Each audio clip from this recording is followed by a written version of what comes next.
Welcome to my channel ఇట్లు మీ సాహితి. ఇవాళ day 3 in Pondicherry. So ఇవాళ మార్నింగే లేసాను నేను ఒక్కటే, ఇక కాఫీ తాగడానికి అయితే వచ్చేసాను. తర్వాత ప్లాన్స్ ఏంటంటే వర్ణిక బర్త్డే కదా, మార్నింగ్ సింపుల్గా ఫ్రెంచ్ కాలనీ చూసుకొని ఆఫ్టర్నూన్ లంచ్ చేసుకొని శాండ్ డ్యూన్ ప్యారడైజ్ బీచ్కి అయితే వెళ్ళి కేక్ కట్ చేయించాలి అని అనుకున్నాము. అదే plan. Happy birthday Varnika. Happy birthday, happy birthday చిట్టి తల్లి, చిట్టి తల్లికి హ్యాపీ బర్త్డే అమ్మా.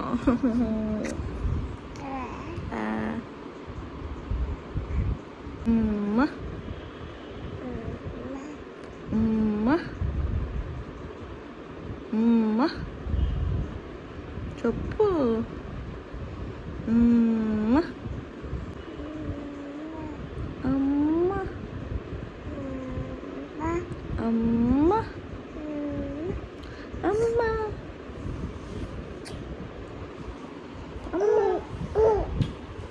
సో ఇక మార్నింగ్ అయితే ఫ్రెష్ అయిపోయి వర్ణిక బర్త్డే కోసం సింపుల్గా డెకరేట్ అయితే చేస్తున్నాము. ఈ రిబ్బన్స్ ఆల్రెడీ నేను ఇంట్లోనే రెడీ చేసుకొని తీసుకొచ్చాను అనమాట ఇక్కడ డెకరేట్ చేయడానికి. ఇక గ్రీన్ ఎందుకు సెలెక్ట్ చేస్తున్నామంటే మేము ఇవాళ గ్రీన్ డ్రెస్ అయితే వేసుకోబోతున్నాము. సో అందుకే మ్యాచింగ్ ఉండాలని బ్యాక్ డ్రాప్ కూడా గ్రీన్ అనేది పెట్టాలనుకుంటున్నాము. తర్వాత రెస్టారెంట్కి వెళ్ళాము బ్రేక్ఫాస్ట్ చేయడానికి. ఇక్కడ అమ్మమ్మ గారు ఉన్నారు కదా, వర్ణిక కోసం పాలు అయితే చల్లారుస్తున్నారు. ఇక వర్ణిక అయితే ఆఫ్టర్ బ్రేక్ఫాస్ట్ కొద్దిసేపు నిద్రపోతుంది. సో ఆ టైం ఎందుకు వేస్ట్ చేయడం అనేసి యశ్వంత్ని మా మరిదిని వర్ణిక దగ్గర పెట్టేసి నేను శ్రావ్య అయితే ఫ్రెంచ్ కాలనీ చూడడానికి అయితే వెళ్తున్నాము. ఎందుకంటే వాళ్ళకి ఇంట్రెస్ట్ లేదనమాట ఫొటోస్ తీసుకోవడం.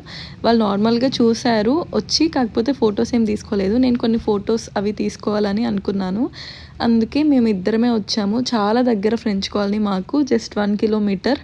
సో నేను క్యాజువల్గా ఇలా నడుస్తుంటాను, శ్రావ్య నాకు వీడియో తీ అని చెప్పాను. అలా తను నాకు వీడియో తీస్తున్నప్పుడు ఇలా బైక్స్ అయితే వెళ్ళాయి. నేనైతే చాలా ఎగ్జైట్ ఫీల్ అయ్యాను సడన్గా, అంటే అది అన్ఎక్స్పెక్టెడ్ షాట్ అనమాట. సో అలాంటివి కొన్ని బాగుంటాయి కదా ఆ టైంలో. సో ఇవే మా అవుట్ఫిట్స్ అనమాట. ఇవి నేను సిరి ఎస్థెటిక్స్ అని ఇన్స్టా పేజ్లో అయితే తీసుకున్నాం. ఇక వాళ్ళు మా అవుట్ఫిట్స్కి మ్యాచింగ్గా హెయిర్ బౌస్ కూడా ఇచ్చారు, చాలా క్యూట్గా ఉన్నాయి. ఇక వర్ణికతో కొన్ని ఫొటోస్ తీసుకోవడానికి ఇవి మా తంటాలు అనమాట, తనని ఎంటర్టైన్ చేస్తున్నాము.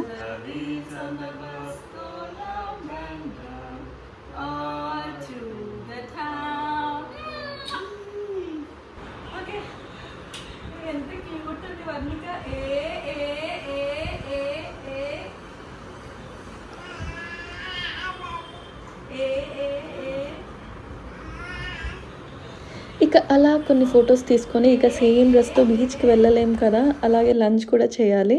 సో డ్రెస్ అయితే చేంజ్ చేసేస్తున్నాను ఇక్కడ వర్ణికకి. ఇక పిల్లలకి బట్టలు వేయాలంటే అది మామూలు విషయం కాదు, ఎన్ని తంటాలు పడాలో మనమైతే. ఇక అలాగే ఏదో కొన్ని మాటలు చెప్పి వర్ణికకి అయితే ఇలా డ్రెస్ వేసేస్తున్నాను. బీచ్కి వెళ్తున్నా.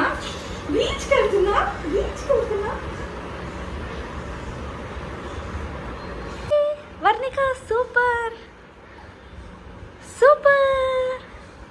ఇక వర్ణికని రెడీ చేసేసరికి ఆల్మోస్ట్ 2:30 అయిపోయింది. ఇక 2:30కి స్టార్ట్ అయ్యి లంచ్ చేయడానికి అయితే ఫ్రెంచ్ కాలనీకి వచ్చేసాము. ఇక్కడ ద సౌత్ ఇండియన్ కిచెన్ అని ఒక రెస్టారెంట్కి అయితే వచ్చాము. ఫుడ్ ఇక్కడ కూడా చాలా బాగుంది, biryani, starters, everything is good. కాకపోతే పులావ్ స్టైలే ఇస్తారు బిర్యానీ అంటే. లంచ్ అయ్యాక దగ్గరలోనే ఒక బేకరీకి వెళ్ళి చిన్న కేక్ అయితే తీసుకొని ద శాండ్ డ్యూన్ ప్యారడైజ్ బీచ్కి అయితే వెళ్ళిపోయాము. ఇక్కడ పిల్లలకి బోట్ రైడ్స్, వాటర్ యాక్టివిటీస్ చాలా ఉన్నాయి, పెద్దవాళ్ళకి కూడా ఉన్నాయి. ఎంట్రీ టికెట్ కూడా ఉంటుంది, 70 రూపీస్ పర్ హెడ్. టికెట్ తీసుకొని బీచ్కి అయితే ఎంటర్ అయిపోయాము.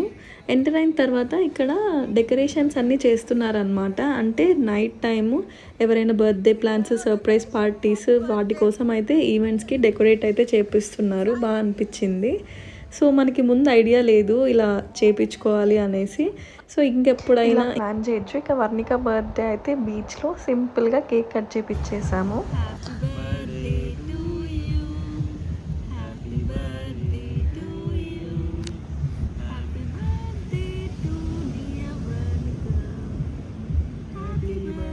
బర్త్డే అయిపోయాక నేను కూడా ఒక అడ్వెంచర్ అయితే చేశాను. పారామోటరింగ్ రైడ్ అయితే చేశాను.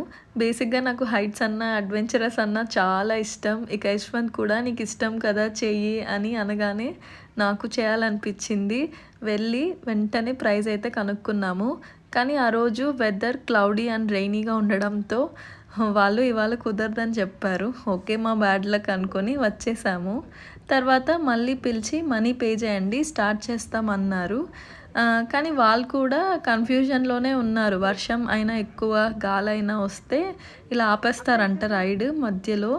ఇక నేను కూడా రిస్క్ చేసి వెళ్ళిపోయాను ఏదైతే అది అయిందనేసి. అయితే అక్కడ యశ్వంత్ నాకు చెప్తున్నాడు, సాయిది సముద్రంలో పడిపోతే నువ్వే వచ్చే మేము వెళ్ళిపోతాము అనేసి అట్లా ఫన్ చేస్తున్నాడు. ఇక ఆ క్లైమేట్కి ఆ వ్యూకి ఆ ఎక్స్పీరియన్స్ అయితే చాలా బాగుంది. నిజం చెప్పాలంటే ఆ రోజు నిజంగా నా లక్ అనుకోవచ్చు. బాగా ఎండ్ ఉన్నప్పుడు గాలి లేనప్పుడే ఈ రైడ్ అయితే వాళ్ళు తీస్తారు. కానీ ఆ మంచి క్లౌడీలో నేను అలా పైకి వెళ్ళినప్పుడు చాలా అంటే చాలా నచ్చింది నాకు ఆ రైడ్.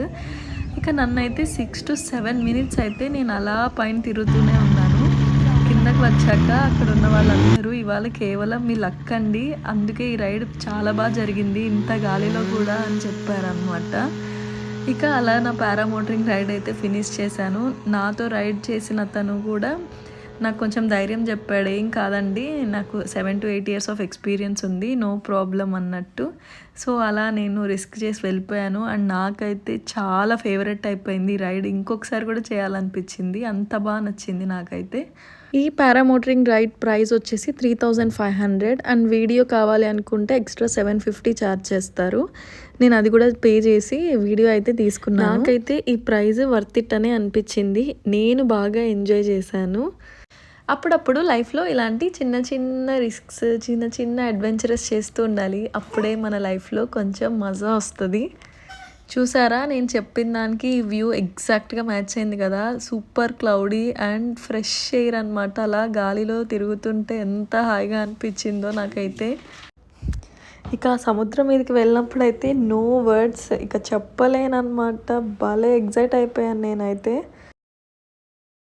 ఇక రైడ్ అయిపోయిన తర్వాత వర్ణికతో ఆ బీచ్లో ఆ వేవ్స్ దగ్గర చాలాసేపు టైం స్పెండ్ చేసాము.